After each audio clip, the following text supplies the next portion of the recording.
અમરેલી જિલ્લાના જાફરાબાદના હેમાળ ગામે માનવ સેવા અર્થે આંતરરાષ્ટ્રીય મહારક્તદાન કેમ્પનું આયોજન કરાયું હતું.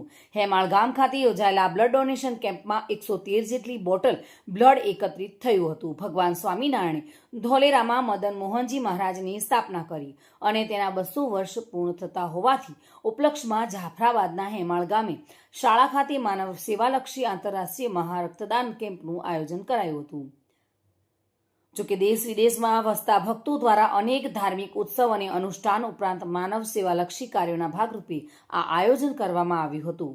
આ રક્તદાન કેમ્પનું આયોજનમાં હેમાળ ઉપરાંત સુરત, વલસાડ, નવસારી, બારડોલી, અંકલેશ્વર, નર્મદા, ભરૂચ, વડોદરા, ગોધરા, આણંદ, ખેડા, અમદાવાદ, બોટાદ, ભાવનગર, અમરેલી, જૂનાગઢ, રાજકોટ, જામનગર તેમજ મુંબઈ અને પૂના સહિતના અનેક શહેરોમાં મોટી સંખ્યામાં શ્રદ્ધાળુઓએ રક્તદાન કર્યું હતું. દેવ ભગવાન શ્રી સ્વામિનારાયણ દક્ષિણ વિભાગ દેશ વડતાલ ગાદીના વર્તમાન સનાતન ધર્મ ધુરંધર આચાર્ય 1008 આચાર્ય શ્રી અજેન્દ્ર પ્રસાદજી મહારાજની આજ્ઞા તેમજ 108 ભાવિ આચાર્ય શ્રી નુગેન્દ્ર પ્રસાદજી મહારાજની પ્રેરણાથી મહારક્તદાન કેમ્પનું આયોજન કરવામાં આવ્યું છે. રક્તદાન 22/2/2026 તે રવિવારના રોજ રક્તદાન કેમ્પનું આયોજન થયેલું છે.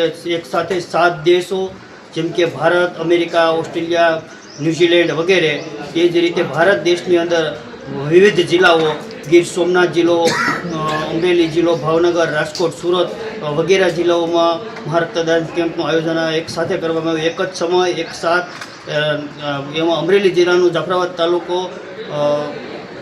ખાંભા, રાજુલા ત્રણેય તાલુકાનું સેન્ટર હેમાળ પ્રાથમિક સ્કૂલમાં રાખવામાં આવ્યું છે.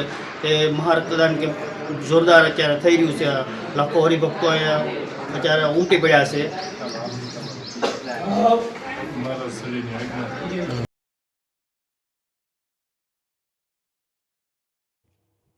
બાબુભાઈ વાઢેર સાથે bureau report, today Gujarati news.